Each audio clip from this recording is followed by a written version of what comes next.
Imagine a city wiped off the map in the blink of an eye, not by an atomic bomb, but by something that happened decades earlier. An event so powerful, it became the benchmark for destructive force. This is the story of the Halifax explosion, the largest man-made blast before the nuclear age, and a day that scarred a city forever. It's December 6, 1917. The world is engulfed in the Great War, and Halifax, Nova Scotia, is a bustling, vital port. SS Harbour is a constant flow of ships carrying troops, supplies, and the raw materials of war to Europe. The city feels the tension, but life goes on. Children are walking to school, people are heading to work, and the harbor is just part of the morning view. But on this particular morning, two ships are on a collision course with destiny in a narrow strait known as the Navigational. One is the SS Imo, a Norwegian vessel on its way to New York to pick up relief supplies for war-torn Belgium. The other is the SS Mont-Blanc, a French cargo ship, but Mont-Blanc isn't carrying ordinary cargo. Its hold is packed with a terrifying cocktail of high explosives, a floating bomb destined for the battlefields of France. We're talking more than 2,300 tons of wet and dry picric acid, 246 tons of TNT, 62 tons of gun cotton, and barrels of highly flammable benzol fuel stored right on the deck. The crew knew they were sitting on a powder keg. Every precaution was usually taken, but the pressures of war had made harbor traffic chaotic and unpredictable. Through a series of miscommunications and navigational errors, a tragic ballet of missed signals and stubborn maneuvers, the two ships collided. The impact itself wasn't catastrophic, more of a metallic screech and grind, but it was enough. Sparks flew. The barrels of benzol on the Mont-Blanc's deck ruptured, and the highly volatile fuel ignited instantly. A fire began to rage on the French ship. The crew of the Mont-Blanc knew exactly what was about to happen. There was no fighting this fire. The ship was a time bomb, and the fuse was lit. Their captain made the only choice he could: abandon ship. They frantically lowered their lifeboats and rowed for the opposite shore, screaming warnings to anyone who would listen.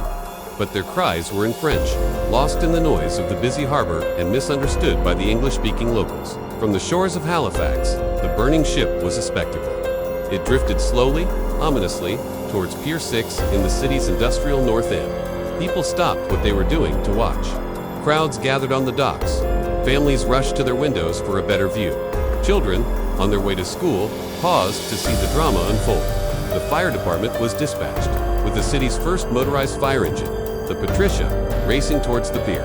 Everything was converging on this one burning ship. Nobody understood the true danger. They saw a ship fire, a common enough sight in a busy port. They had no idea they were staring into the face of oblivion. The ship burned for nearly 20 minutes. 20 minutes where people gathered, watched, and waited. 20 minutes that sealed the fate of thousands. And then, at 9 hours, 4 minutes and 35 seconds a.m., it happened. The SS Mont-Blanc detonated. The blast was instantaneous and absolute. The ship was vaporized. A massive white-hot fireball shot nearly 2 kilometers into the sky, carrying with it the anchor shank of the Mont-Blanc, which landed almost 4 kilometers away. A powerful pressure wave radiated outwards at supersonic speed, flattening everything in its path. An entire district of Halifax, Richmond, was simply erased. Over 1,600 homes were destroyed in a flash. Buildings collapsed, factories were leveled, and churches were turned to rubble. The force was so immense, it shattered windows over 80 kilometers away. For those watching from their windows, the beautiful spectacle turned into a nightmare. The shockwave arrived moments after the flash of light, turning every pane of glass into a shower of deadly projectiles. Hundreds of people were blinded instantly, their eyes shredded by the flying shards. This tragic detail would later lead to major advancements in eye care and surgery.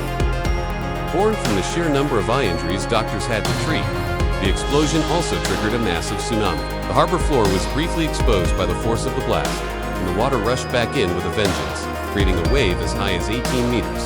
It crashed over the waterfront, sweeping away people, buildings, and boats. The wave even wiped out a small Micmac First Nations community that had lived on the shores of the harbor for generations. Their settlement of Tufts Cove was completely destroyed. In the moments after the blast, an eerie silence fell, followed by the sounds of unimaginable suffering. About 2,000 people were killed, either by the initial blast, collapsing buildings, or the fires that broke out across the city. Another 9,000 were injured, many severely. It was a scene from hell. The north end of Halifax was a smoking ruin, a wasteland of splintered wood and debris where a community had stood just minutes before. And as if the initial horror wasn't enough, nature delivered another cruel blow. The very next day, a severe blizzard hit Halifax. it dropped over 40 centimeters of snow, hampering rescue efforts and adding to the misery of the thousands left homeless and exposed to the elements.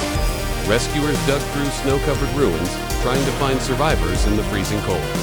Temporary shelters and hospitals were overwhelmed, but in the face of this absolute devastation, something incredible happened. Help began to pour in. The first news of the disaster reached the outside world via a heroic telegraph operator, Vince Coleman. From his post near the pier, he knew the Mont-Blanc was going to explode. He could have fled, but he stayed at his key, tapping out a message to an incoming passenger train, warning it to stop. Hold up the train. Ammunition ship afire in harbor, making for Pier 6, and will explode. Guess this will be my last message? Goodbye, boys. The sacrifice saved the lives of the 300 people on that train. His message was also the first alert that allowed relief efforts to mobilize. Trainloads of medical supplies, doctors, and nurses rushed in from across Nova Scotia, New Brunswick, and even from Boston.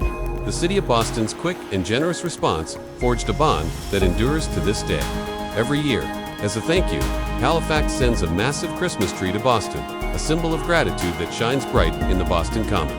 The Halifax explosion was a tragedy of epic proportions, a perfect storm of wartime chaos, human error, and terrible luck. But it's also a story of incredible resilience, sacrifice, and the enduring power of community. The city of Halifax was rebuilt from the ashes. The disaster led to new, stricter regulations for the transport of dangerous goods in harbors around the world. The medical response pushed forward innovations in emergency medicine and pediatric surgery. As doctors scrambled to treat injuries they had never seen on such a scale, today, if you visit Halifax, you can still find remnants of that day. The famous Anchor Shank is a local landmark. A memorial bell tower stands, overlooking the harbor where so many lives were lost. It's a solemn reminder of the day the sky fell, the day a city was erased and then reborn. It's a story that's woven into the very fabric of Canada, a testament to both our deepest tragedies and our greatest strengths. Thanks for watching. If you found this piece of history as compelling as I do, consider subscribing for more deep dives into the events that shaped our world. See you next time.